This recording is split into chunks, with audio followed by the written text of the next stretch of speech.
Buenos días a todos. En la clase de hoy vamos a dar inicio a la unidad 7 acerca del metabolismo oxidativo. En esta primera presentación hablaremos sobre algunos principios generales acerca de las oxidaciones biológicas y luego nos concentraremos específicamente en la oxidación de piruvato. Aunque la glucosa es una fuente de energía para casi todas las células, no es el único combustible del metabolismo, ni la glicólisis es la única vía catabólica que produce energía. De hecho, las células que dependen exclusivamente de la glicólisis para cubrir sus requerimientos energéticos desperdician la mayor parte de la energía química potencial contenida en la glucosa. Y esto se debe a que en realidad la glicólisis libera solo una pequeña porción de toda la energía contenida en la glucosa, ya que el producto de la vía, que es el lactato, tiene el mismo estado de oxidación que la sustancia de partida, que es la glucosa. Recordemos que la generación de energía a nivel del catabolismo se da por las sucesivas oxidaciones del átomo de carbono de los combustibles. Entonces, como la glicólisis no implica un cambio neto en la oxidación del carbono, de los carbonos de la glucosa, entonces la cantidad de energía liberada es en realidad muy pequeña.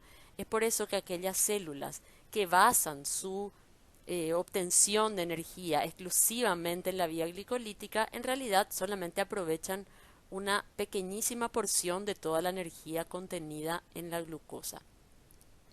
Es la posterior oxidación de los productos de la glicólisis, ya sea piruvato o lactato, hasta dióxido de carbono y agua, donde se libera prácticamente la totalidad de la energía contenida en la glucosa. Es decir, es en las etapas posteriores de oxidación donde se obtiene un rendimiento máximo de toda la energía contenida en los diferentes combustibles.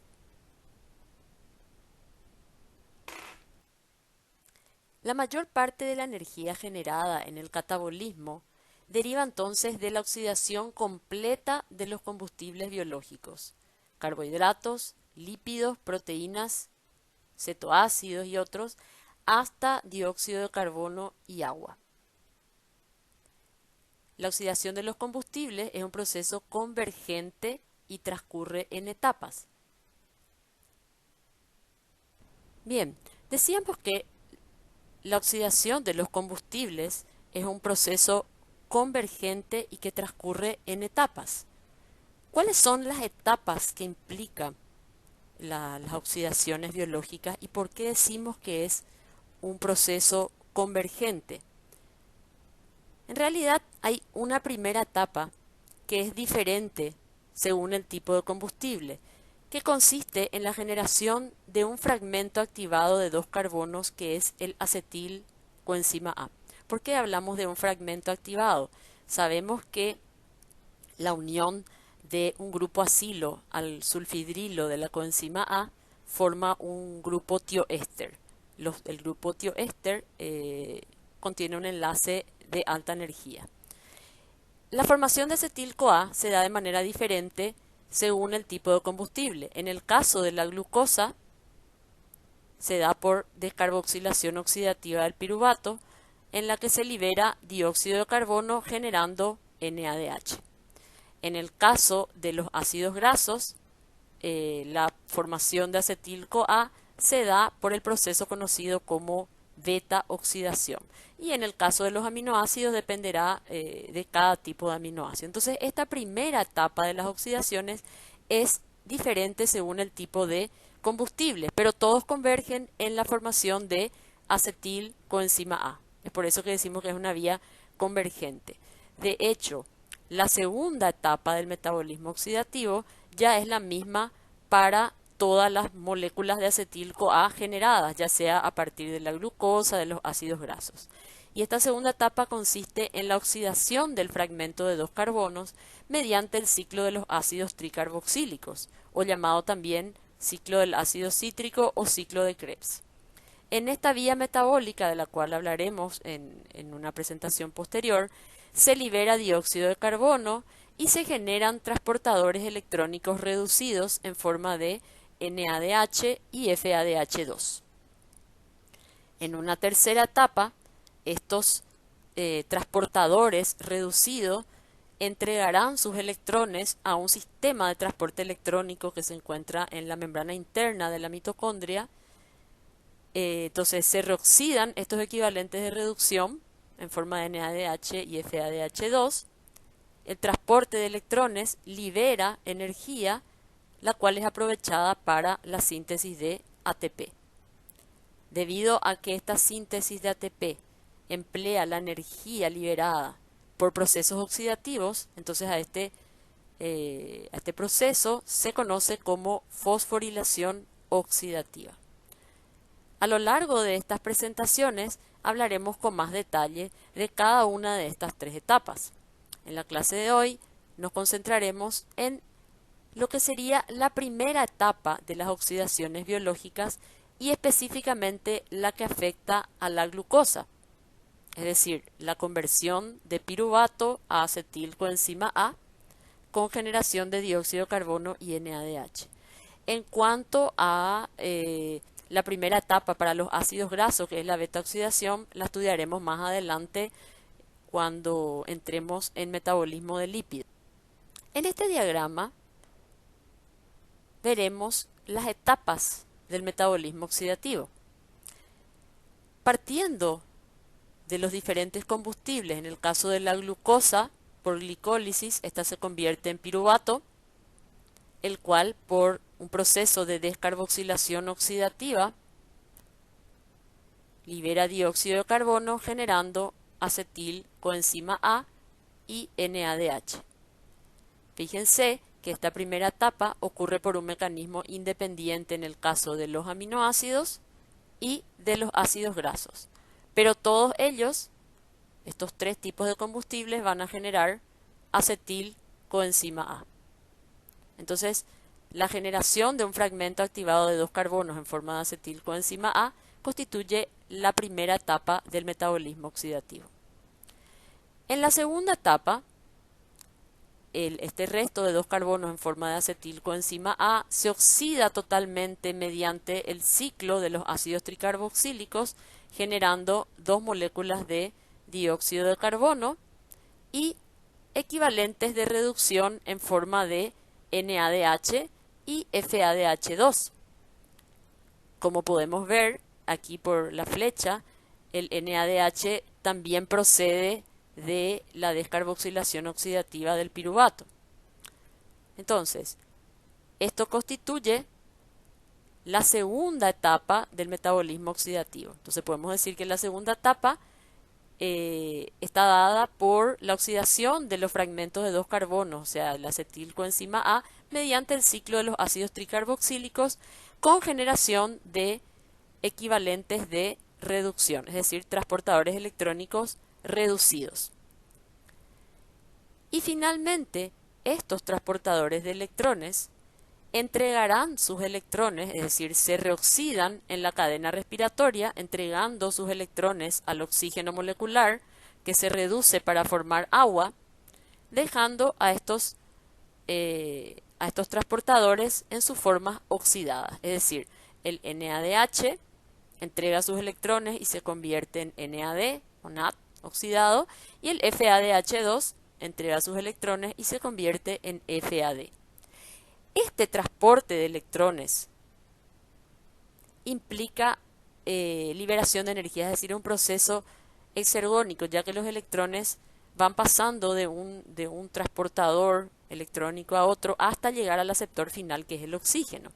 La energía liberada en el proceso se aprovecha para sintetizar ATP a partir de ADP y fosfato inorgánico, proceso conocido como fosforilación oxidativa. Todo este conjunto de eventos constituye lo que sería la tercera etapa del metabolismo oxidativo. Entonces, como les decía, en la presentación de hoy hablaremos exclusivamente de lo que transcurre en la primera etapa y específicamente lo que afecta al producto final de la glicólisis, que es el piruvato. Así vamos a hablar de la descarboxilación oxidativa del piruvato. Los eventos que transcurren en las etapas 2 y 3 serán abordados en las próximas clases. Entonces, como decíamos, la primera etapa es distinta para glucosa, ácidos grasos y aminoácidos e incluye solo deshidrogenaciones. La segunda etapa comprende el ciclo de ácido cítrico o ciclo de Krebs y constituye la ruta de oxidación de los intermediarios procedentes de todos los combustibles metabólicos, generando transportadores electrónicos reducidos. Y finalmente, en la tercera etapa transcurre la reoxidación de estos transportadores electrónicos con reducción del oxígeno molecular. Y esta última etapa es la que determina el máximo rendimiento energético de las oxidaciones.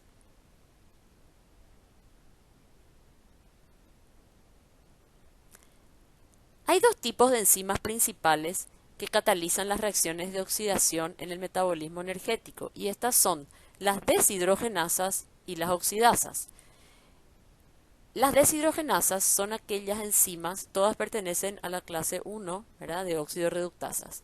En particular, las deshidrogenasas oxidan retirando equivalentes de reducción del sustrato, es decir, protones y electrones. Podemos decir también que retiran átomos de hidrógeno y los transfieren a un aceptor diferente al oxígeno. Es decir, las deshidrogenasas son enzimas que oxidan sin oxígeno, ya que los hidrógenos retirados del sustrato son transferidos a un aceptor oxidado, que puede ser el NAD, el NADP o el FAT. Es decir, todos estos transportadores oxidados, ¿verdad?, recibirán los átomos de hidrógeno y electrones, ¿verdad?, de los diferentes sustratos. Estas enzimas, las deshidrogenasas, catalizan la mayor parte de las reacciones de oxidación del catabolismo. Es decir, la mayoría de las reacciones del metabolismo oxidativo son catalizadas por deshidrogenasas, es decir, por enzimas que oxidan sin oxígeno. Por otra parte, tenemos también las oxidasas, que son una minoría. Son enzimas en las que el aceptor de los equivalentes de reducción es el propio oxígeno, es decir, la molécula de oxígeno. Particularmente esto se da en la última reacción de la cadena respiratoria, de la cadena transportadora de electrones, que transfiere los electrones al aceptor final de la cadena, que es el oxígeno molecular, para dar agua. Entonces, es importante entender esta diferencia, ¿verdad? Las deshidrogenasas oxidan sin oxígeno. Transfieren los electrones a un aceptor oxidado, que puede ser cualquiera de estos. Y en el caso de las oxidasas, son enzimas que oxidan con oxígeno, es decir, los electrones son transferidos directamente al oxígeno molecular.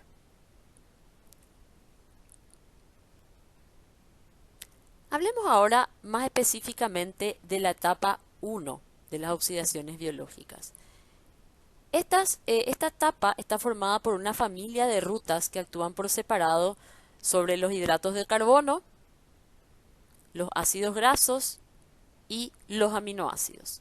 En el caso de los hidratos de carbono, el piruvato procedente de la glicólisis se oxidará a acetilcoenzima A mediante una enzima, un complejo multienzimático conocido como piruvato deshidrogenasa.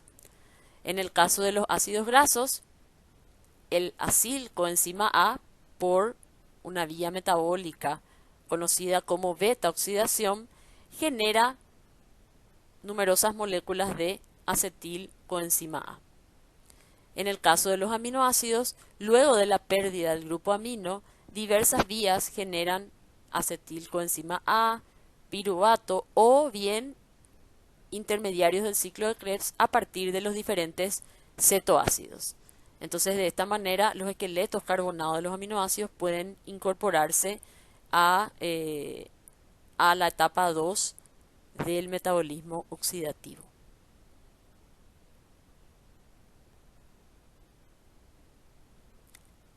En esta clase vamos a abocarnos a analizar la primera etapa de las oxidaciones que afecta a los hidratos de carbono, específicamente a la glucosa. La oxidación del piruvato es la ruta de entrada principal del carbono de la glucosa al ciclo del ácido cítrico. Esta reacción está catalizada por un complejo multienzimático llamado piruvato deshidrogenasa. Sus siglas son PDH.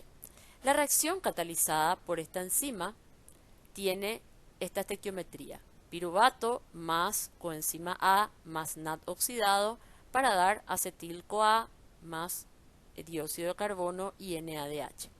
Es decir, en la reacción catalizada por esta enzima, una molécula de piruvato se descarboxila y se oxida para dar acetil coenzima A más dióxido de carbono y NADH, es decir, se verifica que aquí hay una deshidrogenación, ¿verdad? Se sustraen hidrógeno del sustrato y son transferidos al NAD oxidado, que es un cofactor transportador de electrones, para formar el NADH. Entonces podemos catalogar a esta reacción como una descarboxilación oxidativa, porque el piruvato se descarboxila y se oxida. La reacción catalizada por la piruvato deshidrogenasa es una reacción irreversible con un valor de delta G estándar de menos 33 kilojoules por mol, lo cual no debería extrañarnos puesto que es una descarboxilación. Nosotros sabemos que todas las reacciones de descarboxilación son altamente exergónicas, por tanto serán reacciones irreversibles. En esta figura se observa una microfotografía electrónica del complejo piruvato deshidrogenasa de Escherichia coli. Como podemos ver, bueno, son complejos multienzimáticos, por eso son estructuras realmente de gran tamaño, ¿verdad? Formados por varias, numerosas subunidades proteicas, ¿verdad? Dando unas estructuras bastante regulares y ordenadas que estudiaremos posteriormente.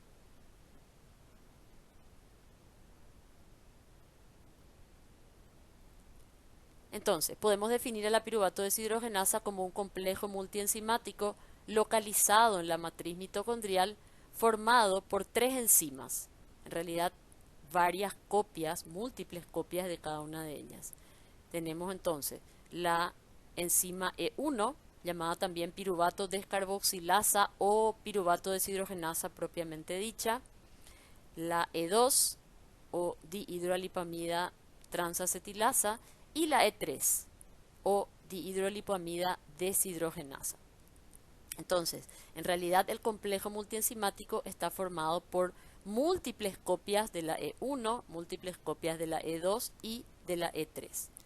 Este complejo multienzimático, además, requiere de la presencia de 5 coenzimas, 5 cofactores. El pirofosfato de tiamina, cuyas siglas son TPP, que actúa asociado a la E1, es el cofactor de la E1. El ácido lipoico, que es cofactor de la E2, en realidad se encuentra covalentemente unido a la E2. La nicotinamida adenina-dinucleótido o NAD, que es cofactor de la E3. Asimismo, la flavina adenina-dinucleótido o FAT, también cofactor de E3. Y por último, la coenzima A, cofactor de E2.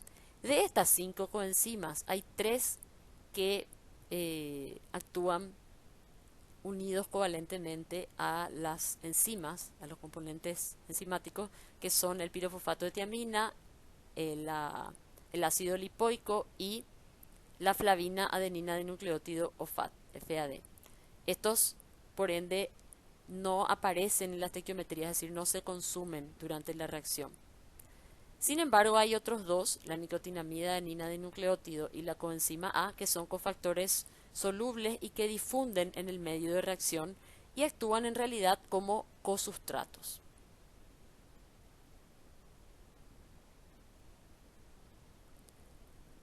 El complejo multienzimático piruvato deshidrogenasa, como decíamos, está formado por múltiples subunidades. Para dar un ejemplo, el complejo multienzimático de la bacteria E. coli tiene un peso aproximado de 4.600 kilodaltons y está constituido por 24 subunidades de E2, es decir, de la dihidrolipoil transacetilasa, que se organizan como en trímeros ubicados en cada uno de los vértices de una estructura cúbica. Alrededor de estos se agrupan 24 subunidades de la E1 o piruvato deshidrogenasa, ¿verdad?, en torno a las primeras que están en la porción central. Las 24 unidades de E1 se asocian formando dímeros en cada una de las aristas del cubo. Y junto con estas se encuentran las 12 subunidades de la E3 o dihidrolipoil deshidrogenasa, que también se asocian formando dímeros en cada una de las 6 caras de este cubo. Aquí podemos observar lo que sería la estructura completa, ¿verdad?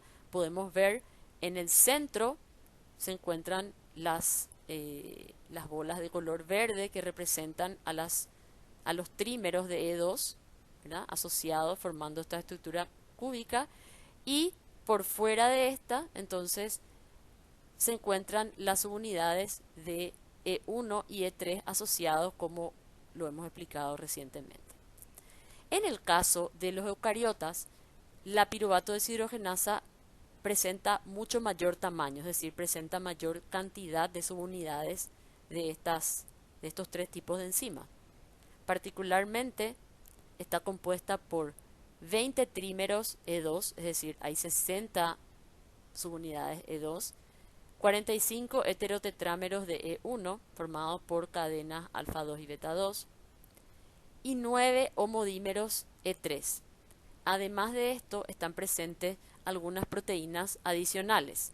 Hay 12 copias de la proteína de unión AE3, además de enzimas que cumplen un rol regulador, ¿verdad?, de la piruvato deshidrogenasa, que es la piruvato deshidrogenasa quinasa y la fosfoproteína fosfatasa.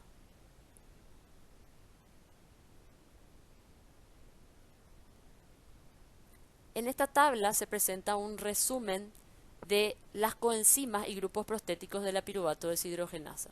Tenemos entonces la tiamina pirofosfato, derivada de la vitamina B1, que se encuentra unida a la subunidad E1 del complejo, y su función es decarboxilar el piruvato generando un carbanión llamado hidroxietil TPP. Es un intermediario dentro de lo que es el mecanismo de reacción, ¿verdad? Después tenemos el ácido lipoico, que actúa unido covalentemente a un residuo de lisina en la E2, formando la coenzima activa, que sería la lipoamida. Este tiene como función aceptar el carbanión en forma de hidroxietil, ¿verdad?, que procede del TPP en forma de un grupo acetilo. Es decir, en esa transferencia del fragmento de 2 carbonos de hidroxietil TPP a la lipoamida, se produce la oxidación de este resto de 2 carbonos generando el grupo acetilo. La coenzima A, que deriva de la vitamina ácido pantoténico o vitamina B5, constituye el sustrato para la E2. Este es un cofactor difusible. Entonces, esta coenzima A va a aceptar el grupo acetilo, que será transferido del acetil lipoato a la coenzima A para formar la acetil coenzima A. Después tenemos la flavina adenina dinucleótido o FAD, que deriva de la vitamina B2 o riboflavina. Esta se encuentra unida covalentemente a la enzima E3 y será reducido por la lipoamida durante la reacción. O sea, el rol del FAT en realidad es reoxidar a la dihidrolipoamida a lipoamida. Y finalmente el NAD o nicotinamida adenina dinucleótido es también un sustrato para E3, es un cofactor difusible, no está unido a la enzima, a diferencia de lo que ocurre con el FAD. Entonces, es un sustrato para la E3.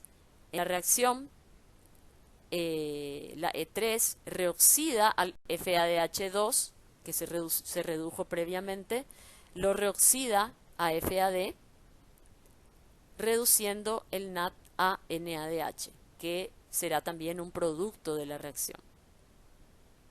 Los cofactores difusibles, que son la coenzima A y el NAD, actúan como cosustratos y es por eso que aparecen en la estequiometría de la reacción. Como podemos ver aquí, la reacción está dada por el piruvato más la coenzima A y el NAD oxidado para dar coenzima A más dióxido de carbono y NADH.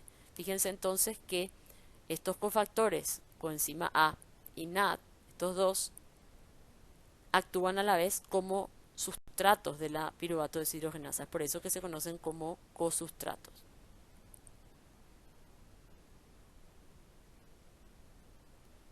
Si bien la reacción catalizada por la piruvato deshidrogenasa parece relativamente sencilla cuando nos fijamos en la estequiometría de la reacción, en realidad esta transcurre en varias etapas, mediante un mecanismo bastante complejo en el cual participan los tres componentes enzimáticos, la E1, la E2 y E3, y sus respectivos cofactores. En este esquema se muestra, digamos en forma resumida, todas las etapas de ese mecanismo de reacción. Podemos ver entonces que aquí tenemos a los tres componentes enzimáticos, la E1 o piruvato descarboxilasa con su cofactor que es el TPP o tiamina pirofosfato, la E2 o dihidrolipoil transacetilasa con su cofactor ácido lipoico o lipoamida, ¿verdad? Aquí vemos el otro cofactor que es en realidad cosustrato, que es coenzima A. Y finalmente la E3 o dihidrolipoil deshidrogenasa con sus cofactores FAT y NAT oxidados. Veamos entonces cómo transcurre este proceso. En la primera etapa del mecanismo, el piruvato sufre descarboxilación por la piruvato descarboxilasa que es la E1, ¿verdad? Se libera entonces dióxido de carbono, que procede de este grupo carboxilo, y el fragmento de dos carbonos quedará unido al TPP formando hidroxietil TPP. ¿Sí? Entonces la primera etapa consiste en la reacción entre piruvato y tiamina pirofosfato para dar dióxido de carbono e hidroxietil TPP. En una segunda etapa, el fragmento de dos carbonos en forma de hidroxietil es transferido del TPP a la lipoamida, que está unida covalentemente a la E2, ¿verdad? Entonces, este fragmento de hidroxietil se transfiere a la lipoamida y al mismo tiempo en que se produce esa transferencia, también se oxida el fragmento de dos carbono a acetilo, reduciendo el disulfuro a sulfidrilo. Todo esto es realizado por la E2 o dihidrolipoil transacetilasa, que da como productos entonces acetil lipoato y tiamina pirofosfato. Fíjense que en esta reacción se libera nuevamente el TPP, es decir, se regenera el cofactor de la E1, por eso este no aparece en la estequiometría porque no se consume. Como producto de esta reacción se generó el acetil lipoato. Fíjense que en esta reacción ya se produjo la oxidación del fragmento de dos carbonos. ¿Y quién se redujo? El lipoato, a dihidrolipoato. Bien, en la tercera reacción, también a cargo de la E2, el grupo acetilo es transferido del lipoato, del dihidrolipoato, a la coenzima A, ¿sí? Para dar el producto que es acetil coenzima A y dihidrolipoato, es decir, el ácido lipoico reducido. Fíjense que hasta aquí se consume el lipoato oxidado y se ha generado lipoato reducido en forma de dihidrolipoato, ¿sí? Entonces, la segunda y la tercera reacción del mecanismo son catalizadas por la E2 o dihidrolipoil transacetilasa. En la cuarta reacción se produce la reoxidación del dihidrolipoato a ácido lipoico o lipoato oxidado mediante el aceptor de hidrógenos FAD, flavina adenina dinucleótido, que se encuentra unido covalentemente a la E3.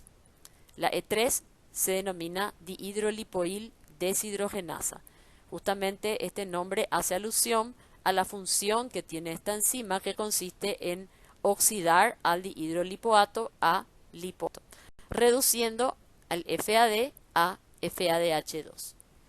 Y finalmente, en una quinta reacción, se produce la reoxidación del FADH2 que transfiere sus hidrógenos al NAD oxidado para dar NADH y restituir el FAD oxidado. Y aquí se completa entonces la reacción catalizada por la piruvato deshidrogenasa. Entonces, como pudimos ver, hay participación de la E1 o piruvato descarboxilasa, la E2 o dihidrolipoil transacetilasa, y en las etapas finales participa la E3 o dihidrolipoil deshidrogenasa.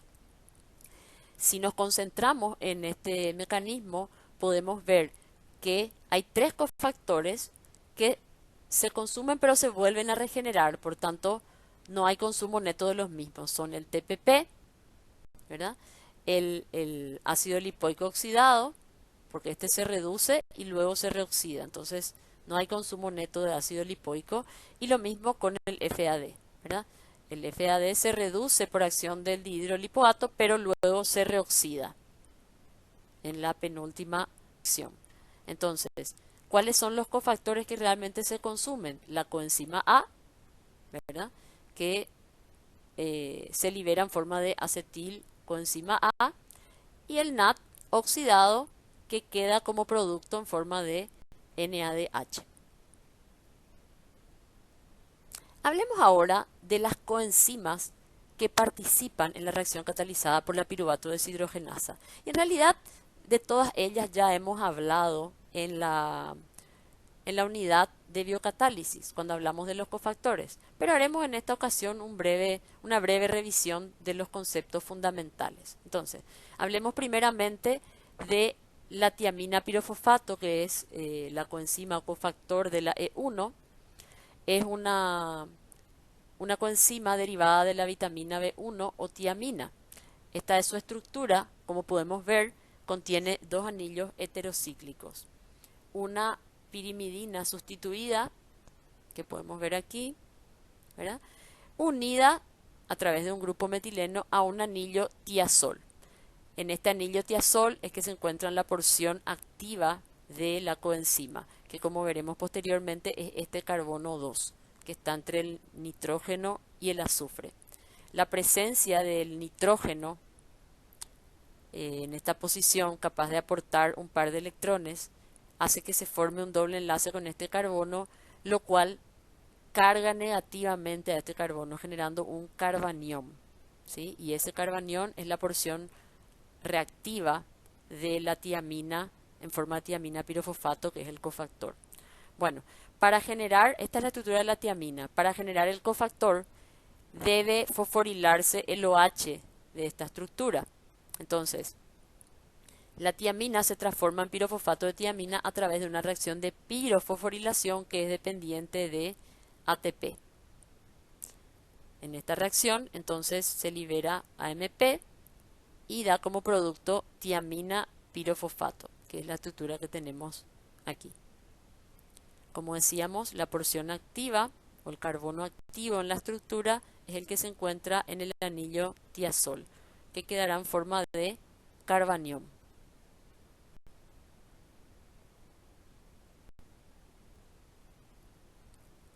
En cuanto a la tiamina pirofosfato, es muy importante destacar que es la coenzima de todas las descarboxilaciones de los alfa-cetoácidos, es decir, participa en la descarboxilación oxidativa del piruvato, también del alfa-cetoglutarato.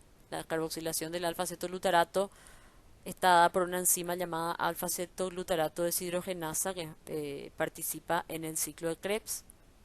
También la tiamina pirofosfato participa en la descarboxilación oxidativa de los cetoácidos procedentes de los aminoácidos valina, leucina e isoleucina. Y finalmente también participa en la transferencia de unidades de dos carbonos mediada por las enzimas transcetolasas de la vía de las pentosas fosfato. Aquí se ilustra en este diagrama algunas de estas reacciones. Podemos ver, por ejemplo, en la figura A, ¿verdad?, como el TPP o tiamina pirofosfato actúa como cofactor de la transcetolasa, que cataliza la reacción entre ribosa 5-fosfato y celulosa 5-fosfato para dar C-doptulosa 7-fosfato y gliceraldehído 3-fosfato. Como recordarán ustedes, esta es una de las reacciones de la fase no oxidativa de la vía de las pentosas. Aquí vemos a la tiamina pirofosfato como cofactor de la enzima piruvato deshidrogenasa, que es la que estamos estudiando, ¿verdad? Podemos ver también aquí a la tiamina pirofosfato como cofactor de la alfa-cetoglutarato deshidrogenasa, que cataliza la descarboxilación oxidativa del alfa-cetoglutarato para dar succinil-CoA. Esta es una de las reacciones más importantes del ciclo de Krebs. En el caso de la piruvato deshidrogenasa, lo que se une al TPP es un fragmento hidroxietil, ¿verdad? Como el piruvato es un cetoácido de 3 carbonos, al descarboxilar se queda un fragmento de 2 carbonos en forma de hidroxietil. Entonces el intermediario se llama hidroxietil TPP. En el caso de la reacción catalizada por la alfa-cetoglutarato deshidrogenasa, como el alfa-cetoglutarato tiene 5 carbonos, al producirse la descarboxilación queda un fragmento de 4 carbonos en forma de hidroxibutiril. Entonces el intermediario que forma con el TPP es el hidroxibutiril TPP.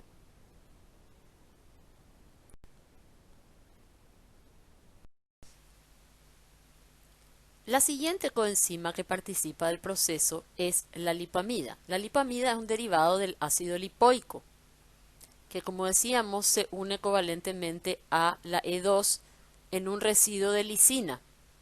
Entonces el grupo carboxilo del ácido lipoico reacciona con el grupo amino, el epsilon amino de una lisina, formando un enlace amida. De ahí viene entonces el nombre de la coenzima, que es lipoamida. Bueno, esta lipoamida tiene un grupo disulfuro interno, que es el propio del ácido lipoico, ¿verdad? Viene del ácido lipoico, es el ácido 6,8-ditíooctanoico. Este grupo disulfuro actúa como oxidante y puede aceptar hidrógeno de un sustrato, ¿verdad? Entonces, este grupo disulfuro de la lipoamida es el responsable de oxidar al grupo hidroxietil, ¿verdad? Como veremos posteriormente. Entonces, cuando la lipoamida sustrae 2 átomos de hidrógeno o 2 protones y 2 electrones de un sustrato, entonces se convierte en dihidrolipoamida. Entonces, la reducción del grupo disulfuro de la lipoamida genera dihidrolipoamida, sería el derivado de ácido lipoico reducido. Ahora, en este caso, el sustrato que proporcionará el par de electrones para reducir a la lipoamida es el resto hidroxietil unido al TPP. Otra coenzima que participa como cosustrato en la reacción de la piruvato deshidrogenasa es la coenzima A. La coenzima A deriva de la vitamina B5 o ácido pantoténico. Esta es la estructura del ácido pantoténico. Como podemos ver, este ácido se forma por la unión entre el ácido pantoico, que es un hidroxiácido, y un beta-aminoácido, que es la beta-alanina, formando entre ellos un enlace amida. Entonces, la unión entre el ácido pantoico y beta-alanina constituye el ácido pantoténico. El ácido pantoténico, a su vez, esta sería la vitamina, ¿verdad?, forma parte de esta estructura más compleja que es la coenzima A. Podemos ver aquí entonces, dentro de lo que es la estructura de la coenzima A, esta porción marcada en naranja corresponde al ácido pantoténico, es decir, la vitamina. Como podemos ver, dentro de esta estructura, el ácido pantoténico se une por un lado mediante un enlace amida a la cisteamina, ¿verdad?, y por el otro a un nucleótido difosfato, que es el ADP. Entonces, esta es la estructura de la coenzima A. Recuerden entonces que la vitamina ácido pantoténico forma parte de la coenzima A. Entonces, aquí tenemos la estructura de la coenzima A es importante recordar que dentro de esta estructura bastante compleja, la porción activa la constituye el grupo sulfidrilo procedente de la cisteamina. ¿Sí? Recuerden que la coenzima A tiene como función ser un portador y activador de grupos acilo. La coenzima A se sintetiza a partir del ácido pantoténico por reacción de este con el ATP y beta-mercaptoetilamina. Participa entonces en la activación y transferencia de grupos acilo, es decir, derivados de ácidos carboxílicos. De ahí que van a escuchar con frecuencia hablar, por ejemplo, de acetil, coenzima A, malonil, coenzima A, butiril, succinil, coenzima A, palmitoil, porque la coenzima A puede unirse a diferentes grupos acilo. Ahora, en la reacción que nos ocupa hoy, nos interesa el derivado coenzima A del acetato o acetilo, que es el acetil coenzima A. Entonces, esta reacción, esta activación de grupos acilo por parte de la coenzima A se debe a que el grupo sulfidrilo de la beta-mercaptoetilamina tiene poder nucleófilo que ataca al carbono carbonilo en este caso del tioéster acetil-lipoamida, para generar acetil coenzima A, un tioéster soluble de alta energía de hidrólisis. De esta manera, el acetil coenzima A constituye un grupo acetilo activado y esto le permite participar posteriormente de otras reacciones, como por ejemplo el ciclo de Krebs, ¿verdad? Otra coenzima muy importante que participa en la descarboxilación oxidativa del piruvato es la flavina adenina dinucleótido o FAD o FAD. Esta es derivada de la vitamina B2 o riboflavina. La riboflavina o vitamina B2 está compuesta por un anillo de isoaloxacina unido a un ribitol, a un derivado de la ribosa. Este anillo de isoaloxacina es un anillo heterocíclico que contiene nitrógeno y debido a la presencia de dobles enlaces conjugados es capaz de aceptar dos electrones o bien dos equivalentes de reducción. Por tanto, el FAD se comporta como un transportador o aceptor de electrones. Las enzimas que usan coenzimas flavínicas, como la flavina adenina dinucleótido o la flavina mononucleótido, son conocidas con el nombre de flavoproteínas. Por tanto, podemos considerar a la piruvato deshidrogenasa una flavoproteína.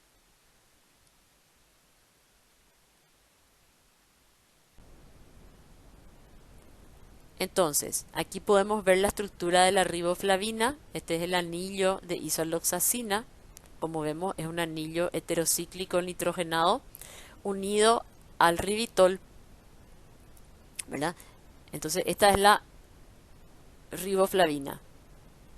Ahora bien, ¿de qué manera se convierte en las coenzimas, que son flavina mononucleótido y flavina adenina dinucleótido?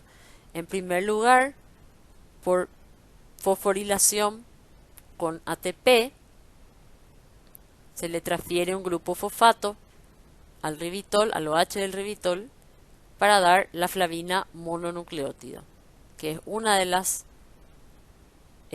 coenzimas flavínicas. Posteriormente, la flavina mononucleótido puede reaccionar con otra molécula de ATP que le transfiere AMP, le transfiere adenilato, formando entonces la flavina adenina dinucleótido. Fíjense que hasta aquí es la estructura de la flavina mononucleótido, ¿sí? Y si a esto le agregamos AMP, adenosina monofosfato, entonces lo que tenemos es un dinucleótido. De ahí el nombre de flavina dinucleótido.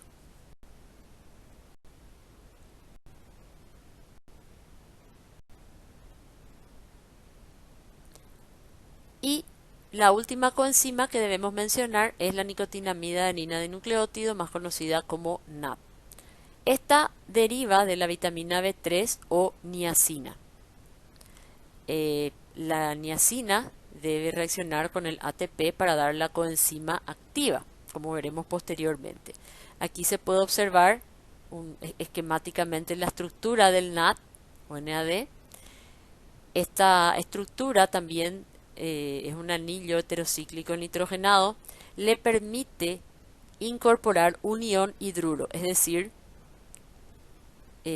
un protón con dos electrones, o un hidrógeno más un electrón, ¿verdad? Entonces, este ion hidruro ingresa en el anillo, ¿verdad? Dando el NADH reducido. Esta molécula, este compuesto, el NAD o nicotinamida adenina de nucleótido, es el cofactor de la mayoría de las enzimas deshidrogenasas que participan en el metabolismo oxidativo.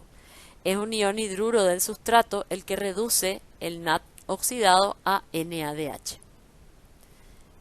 Podemos decir entonces que él es capaz de aceptar dos equivalentes de reducción, es decir, dos electrones, pero solamente puede incorporar un átomo de hidrógeno, es decir, un solo protón, ¿verdad?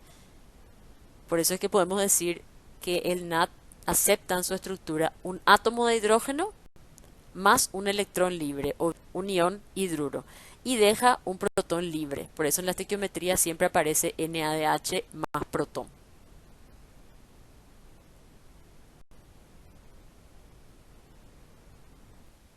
En esta figura se muestra la síntesis de las coenzimas de nicotinamida, NAD y NAD-fosfato, a partir de sus precursores vitamínicos, niacina, ácido nicotínico, o nicotinamida. Cualquiera de estos compuestos vitamínicos reaccionan primeramente con PRPP o fosforibosilpirofosfato para formar el mononucleótido de nicotinamida. Posteriormente, este mononucleótido reacciona con el ATP para generar el dinucleótido de nicotinamida y adenina o NAD. El NAD puede ulteriormente reaccionar con el ATP, el cual fosforila el OH del carbono 2 de la ribosa para dar el NAD-fosfato. Entonces hay dos coenzimas de nicotinamida, el NAD o NAD y el NAD-fosfato. Ambos actúan como cofactores de enzimas deshidrogenasa. En el caso del NAD-fosfato, particularmente lo conocemos como coenzima de la enzima glucosa 6-fosfato deshidrogenasa que cataliza la primera reacción de la vía de las pentosas fosfato. En cuanto al NAD o NAD, constituye la coenzima de la mayor parte de las deshidrogenasas que podemos encontrar en el metabolismo oxidativo. El NAD puede sintetizarse también a partir del triptófano, el aminoácido triptófano, que al metabolizarse da un intermediario conocido como quinolinato, a partir del cual transcurre la síntesis de nuevo del NAD.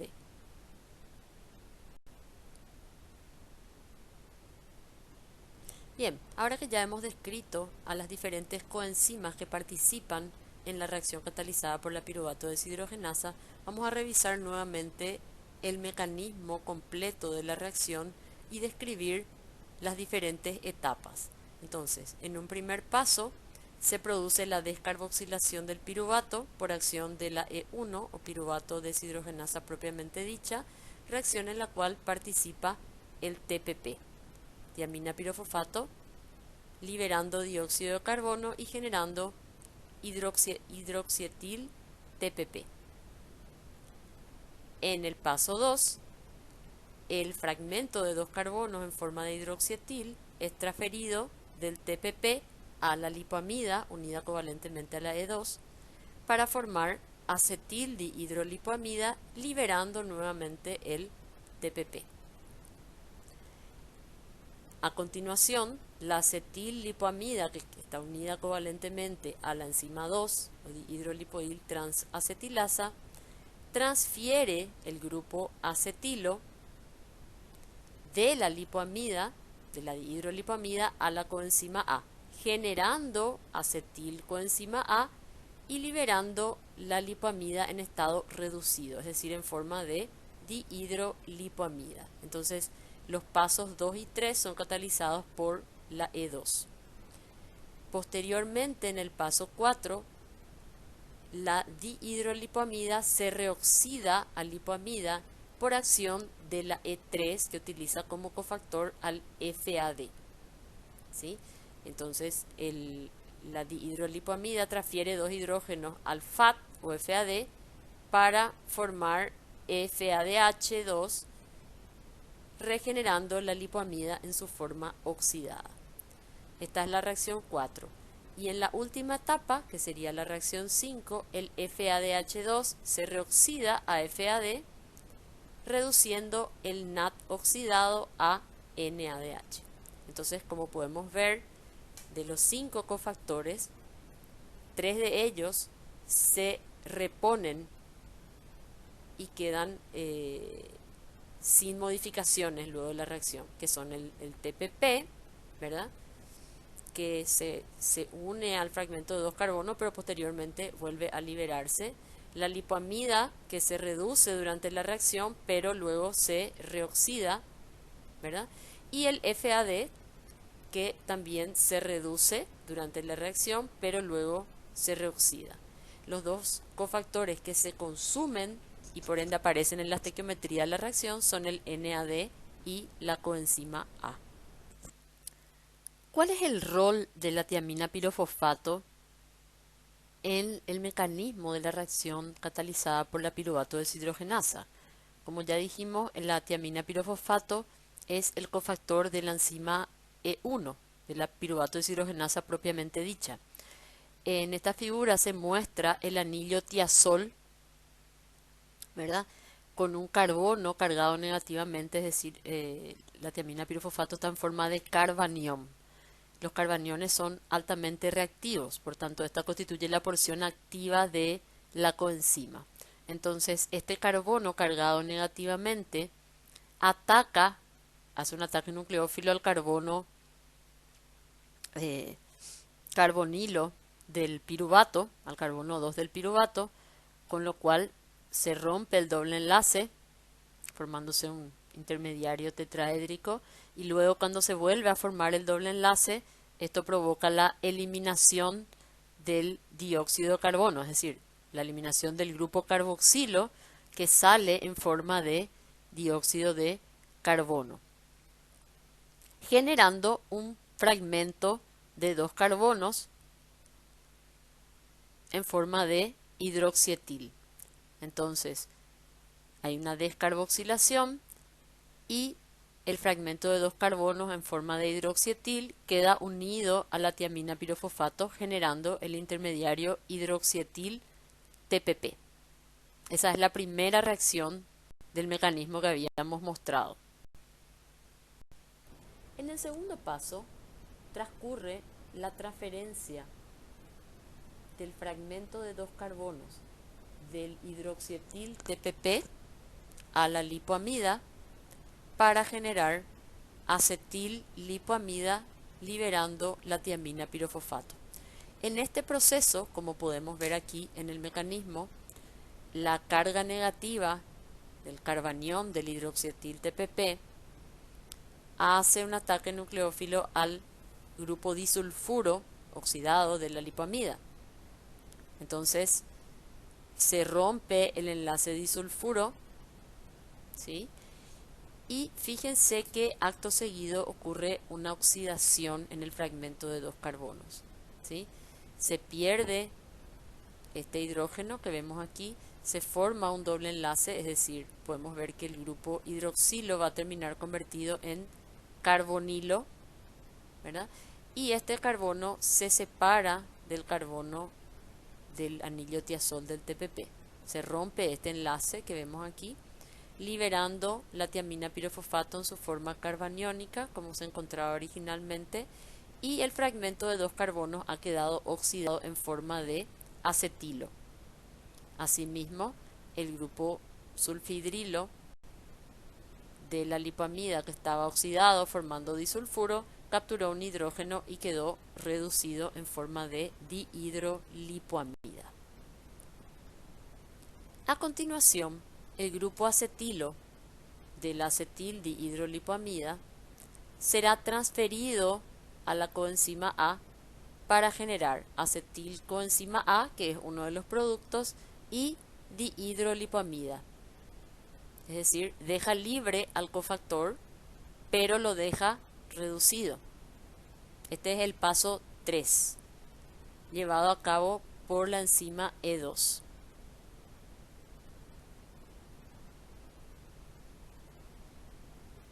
En el paso anterior de la reacción ya se ha formado el principal producto de la piruvato deshidrogenasa, que es el acetilcoenzima A. Sin embargo, el cofactor de la enzima 2, que es la lipoamida, ha quedado reducido como dihidrolipoamida. Entonces, en el siguiente paso, catalizado por la E3 o dihidrolipoamida deshidrogenasa, se llevará a cabo la reoxidación de la dihidrolipoamida por acción de la coenzima FAD. Esta coenzima se encuentra en el sitio catalítico de la E3, muy cercano a dos residuos de cisteína, la cisteína 45 y la cisteína 48, que forman entre sí un puente disulfuro. Este puente disulfuro, presente en el sitio activo de la enzima, actúa como oxidante, sustrayendo los hidrógenos de la dihidrolipoamida, con lo cual la dihidrolipoamida se oxida y el puente disulfuro se reduce, quedando como dos grupos sulfidrilo. Esta reacción es una transferencia de disulfuro. Entonces, la E3 que estaba oxidada quedará reducida. En el paso siguiente, estos hidrógenos son transferidos de los grupos cisteína al FAD, quedando este reducido como FAD2. En este paso entonces se regenera la lipoamida en su forma oxidada. En el último paso se produce la reoxidación del FADH2 por acción del cofactor soluble NAD o nicotinamida adenina dinucleótido. Entonces los equivalentes de reducción son transferidos del FADH2 al NAD para formar NADH, que es uno de los productos de la reacción, y FAD oxidado.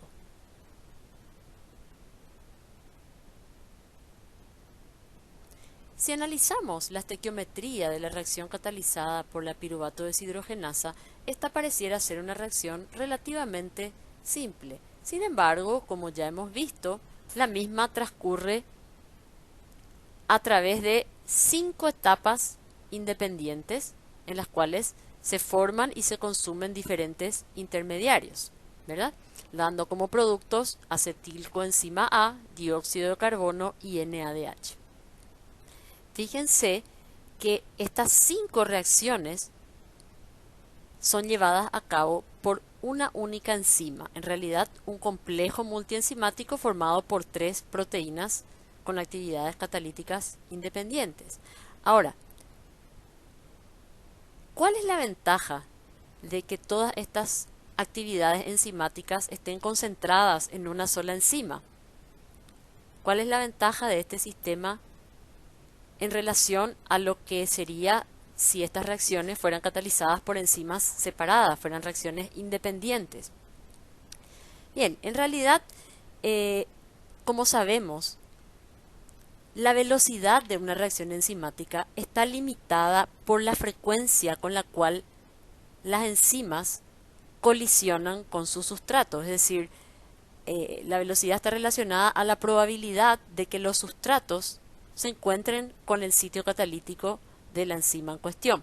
Entonces, cuando una serie de reacciones ocurre dentro de un complejo multienzimático, la distancia que el sustrato debe difundir entre los sitios activos es mínima, lo cual hace que la reacción sea mucho más eficiente, es decir, hay mucha mayor probabilidad de encuentro entre el sustrato y el sitio catalítico de la enzima. El traspaso, el traslado de los intermediarios metabólicos entre las sucesivas enzimas de una vía metabólica reduce la posibilidad de que estos intermediarios se desvíen o difundan y reaccionen con otras moléculas, con lo cual se reduce al mínimo las reacciones colaterales y aumenta muchísimo la eficiencia del proceso.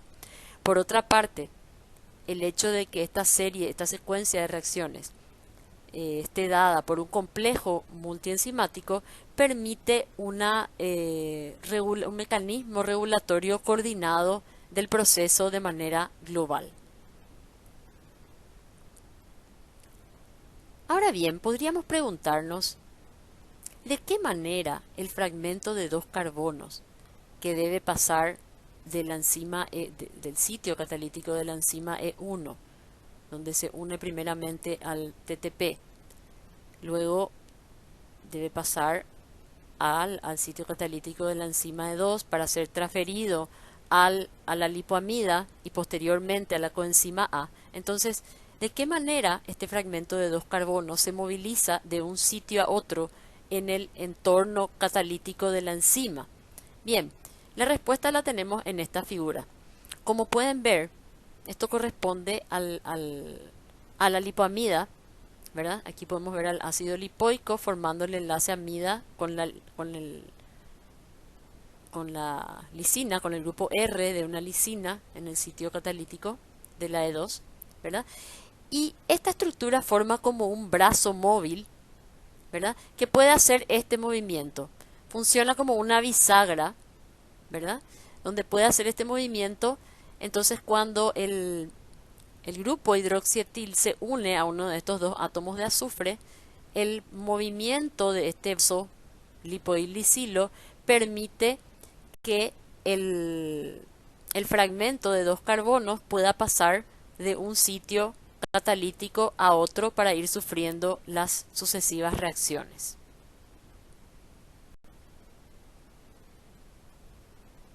En esta figura se muestra el sitio catalítico de la E3, que como habíamos mencionado tiene como cofactores al FAD, que se encuentra unido covalentemente a esta, y también a la nicotinamida adenina dinucleótido, que es su cofactor soluble, ¿verdad?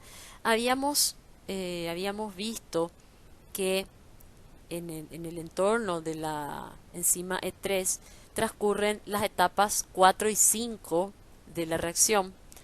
En la etapa 4, la dihidrolipoamida es oxidada por este grupo disulfuro formado entre la cisteína 43 y 48 del sitio catalítico de la enzima. Entonces, la dihidrolipoamida transfiere sus átomos de hidrógeno reduciendo a este grupo disulfuro, el cual posteriormente transfiere los hidrógenos al FAD para dar FADH2, y en el último paso el FADH2 se reoxida transfiriendo sus hidrógenos al NAD para formar NH2, NADH, que se libera del sitio de reacción. Recordemos que es un cofactor soluble.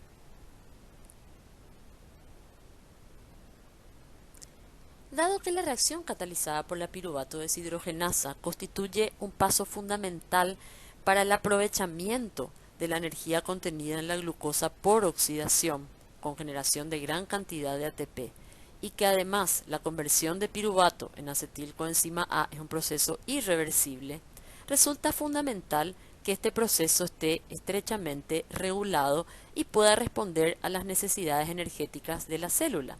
Entonces, por este motivo, la piruvato deshidrogenasa es una enzima que se encuentra estrechamente regulada, principalmente por mecanismo alostérico, es decir, por regulación alostérica, y también por mecanismos de regulación covalente. En cuanto a la regulación alostérica, la piruvato deshidrogenasa tiene como inhibidores alostéricos a 2 de sus productos, al NADH y acetilcoenzima A. Estas sustancias compiten con el NAD oxidado y la coenzima A por los sitios de unión a las enzimas correspondientes, es decir, el NADH toma el lugar del NAD en la E3 y el acetilcoenzima A toma el lugar de la coenzima A en la E2, impidiendo que la reacción pueda continuar. Por otra parte, la piruvato deshidrogenasa se encuentra sometida a mecanismos de regulación covalente por ciclos de fosforilación-desfosforilación. La piruvato deshidrogenasa se inactiva por fosforilación mediada por la piruvato deshidrogenasa quinasa. Esta enzima es capaz de fosforilar a 3 residuos de serina en la E1, inhibiendo a la piruvato deshidrogenasa.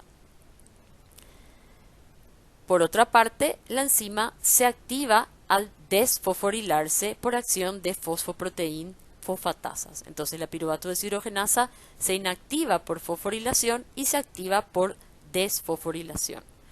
A su vez, estas enzimas, la piruvato deshidrogenasa quinasa y la fosfoproteína fosfatasa, son reguladas alostéricamente por sustancias relacionadas con la reacción. Como podemos ver, la piruvato deshidrogenasa quinasa es activada también por acetilcoenzima A, ATP y NADH, que son productos de la reacción catalizada por la piruvato deshidrogenasa. Es decir, incluso dos de estas sustancias, ¿verdad?, el acetilcoenzima A y el NADH, que son inhibidores alostéricos de la piruvato deshidrogenasa, también son activadores alostéricos de la piruvato deshidrogenasa quinasa, que inhibe reacción. Por otra parte, la piruvato deshidrogenasa quinasa es inhibida alostéricamente por piruvato. Entonces, cuando hay altas concentraciones de piruvato, se inhibe la fosforilación, lo cual hace que se active la piruvato deshidrogenasa. Finalmente, la fosfoproteína fosfatasa es activada alostéricamente por el calcio. Entonces, cuando la concentración intracelular de calcio aumenta, se activa la fosfoproteína fosfatasa, lo cual lleva a la desfosforilación de la piruvato deshidrogenasa y aumento de su actividad.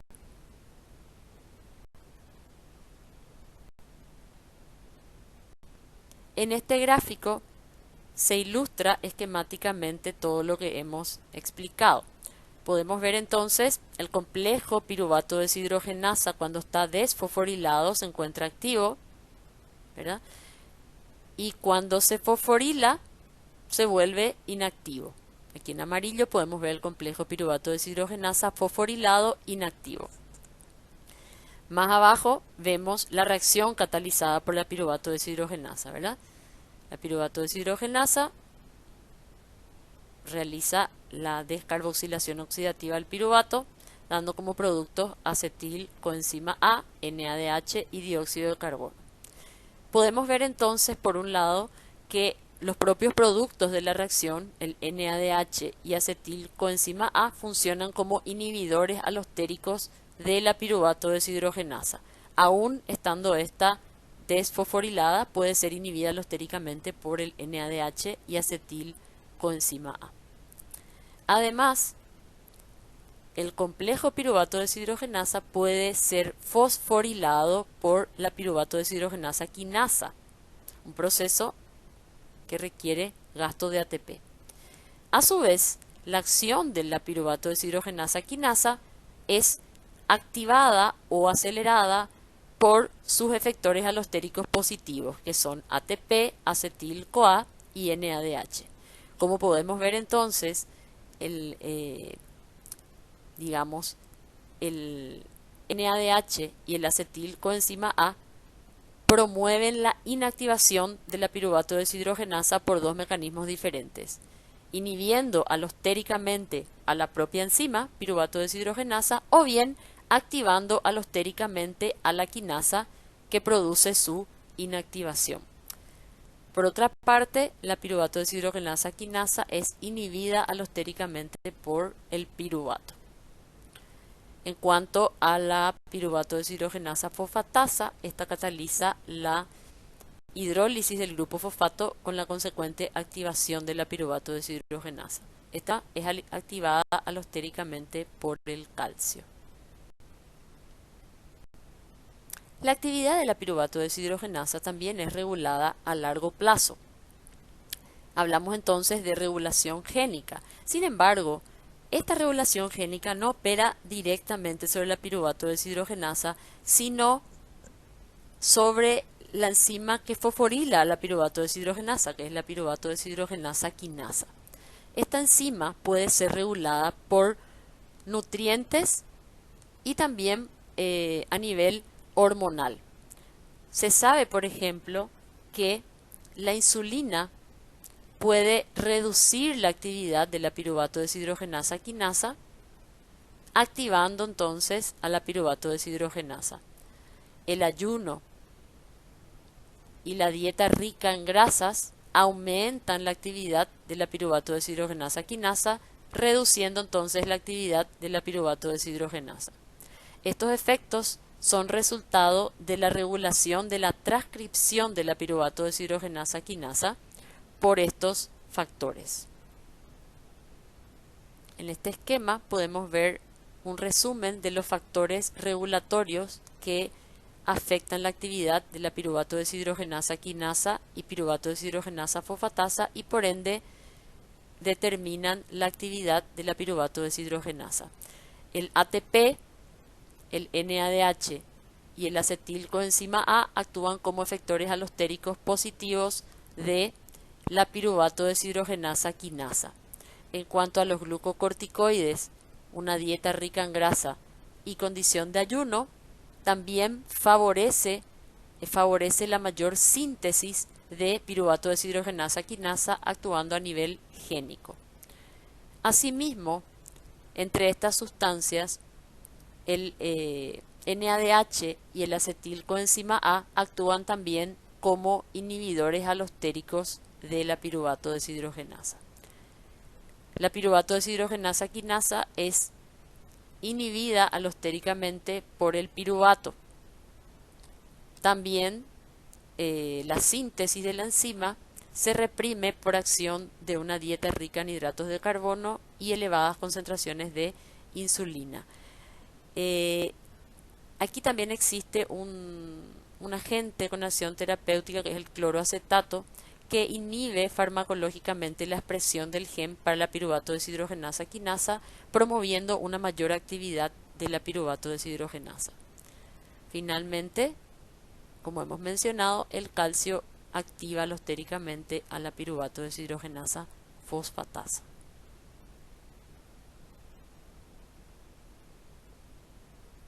Más de una vez habrán escuchado hablar de la toxicidad del arsénico o de los compuestos arsenicales orgánicos. Entonces, los efectos tóxicos del arsénico se explican en gran medida por la acción de el ion arsenito o los arsenicales orgánicos sobre la piruvato deshidrogenasa. Específicamente, el ion arsenito puede unirse a los grupos sulfidrilo de la dihidrolipamida en estado reducido y formar un complejo covalente, lo cual provoca la inactivación de la enzima. Lo mismo ocurre con los arsenicales orgánicos. Entonces, esta unión covalente del arsénico a la coenzima derivada del ácido lipoico explican la toxicidad del arsénico y los compuestos arsenicales. Bien, a lo largo de esta presentación hemos adquirido algunas nociones básicas acerca del metabolismo oxidativo, las etapas implicadas en el proceso y además hemos estudiado en profundidad la reacción de descarboxilación oxidativa del piruvato, que constituye la primera etapa del metabolismo oxidativo de los hidratos de carbono. Entonces, eso es todo por hoy. Muchas gracias por su atención.